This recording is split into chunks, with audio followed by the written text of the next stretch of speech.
Hey everyone, it's time coming to you from my bedroom in the suburbs of Atlanta, Georgia. And we're 5 girls, 5 minutes, 5 girls talk 5 minutes, and don't edit the videos. It is Thursday. I am Tally. It is the first day of NaNoWriMo, and I'm sick, and that sucks.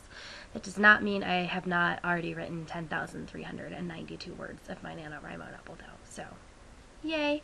Okay, I'll get to that in a second. First, videos. Okay, so Eatsell, you should totally show your stuff on the channel. I love looking at the pictures of all of it on Tumblr and stuff, and it would be awesome if you showed some of it in your videos and got to like explain all the work that went into it, because I'm sure that all of your stuff just, it looks so awesome, and I'm sure you put a lot of work into it, and I'd love to hear more about it. Sarah was talking about Halloween and dressing up. Sarah, I love your costume. I dressed up. I had two costumes. I ended up dressing up as Carrie from Carrie. I didn't stay in it very long because the paint was going to be kind of like all over the place. There are pictures of it on my Tumblr. On my Tumblr and on my Twitter, Livetivo, Live, number 2, Tivo. That's my Twitter. Tumblr is something different, but you can go on and you can see pictures of me dressed up as Carrie, and then managed to put the costume together for like less than $20. I found a dress at Goodwill for like $7, and then got some fabric paint, just like made it bloody. It was awesome. And then afterwards, I just put on an old Thrashers jersey, made some bunny ears out of paper and a headband, and went as a Puck Bunny as a joke. My favorite costume of all time is probably the year I dressed up as a miniature golf course. I bought like some like AstroTurf or something, and like got all these like plastic things and like made myself a golf course. I don't have any pictures of it anywhere online, but hopefully I should put some of those up because they're awesome. That was probably, I think, one of the most fun costumes. It was a pain to walk in though. Okay, so it's NaNoWriMo. It's the first day of NaNoWriMo, and again, I've written like 10,000 words, and I love Sarah a couple years ago on her other channel would post like daily updates from her story, and I thought that was really fun.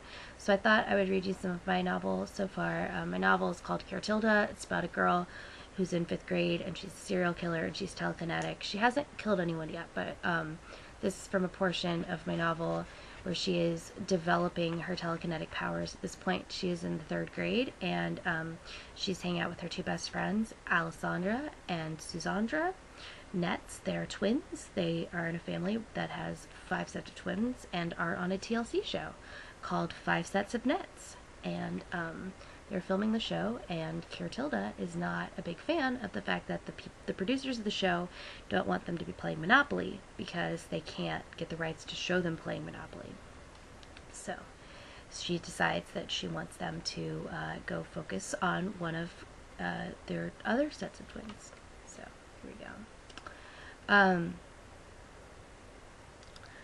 Cure could see Archie and Eliza in the hallway outside of Alessandra and Susandra's room. They were practicing their fencing moves with plastic swords. Cure wanted the camera crew to film Archie and Eliza instead of her, Alessandra and Susandra. But the film crew had already had more than enough footage of Archie and Eliza fencing. All those two ever did was fence. It was boring. Alessandra and Susandra had overheard the producers talking about it once and told Cure about it. Now it was all Cure could think about. If it was interesting, they'd stop filming us. If they were interesting, they'd stop filming us. If they were interesting, they'd stop filming us. Cure was staring directly at Archie. One of his shoelaces was almost untied. If he tripped over that and broke his nose, the camera would have to follow him. Crack. It wasn't in slow motion this time. It was fast. If Cure had blinked, she would have missed it. But she didn't. Archie tripped over his shoelace, and the resulting crash had the camera crew turned around and running to follow the action like someone had set their rear ends ablaze. Actually, that would be pretty funny. No Cure, no sitting camera crews on fire.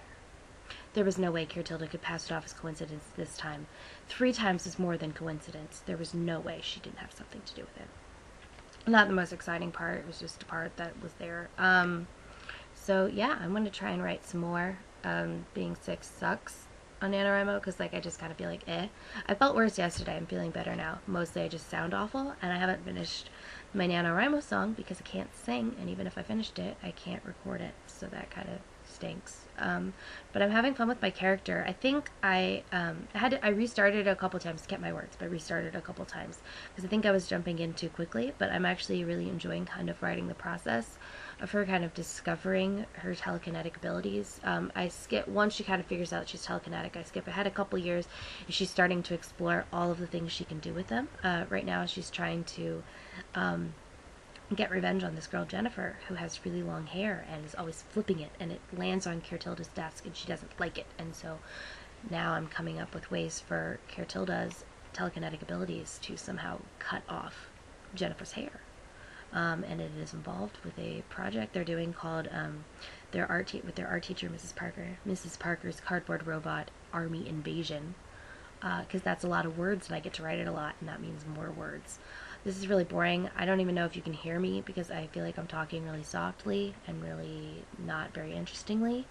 But I hope everyone has a great day, and I will see you all next Thursday. Bye.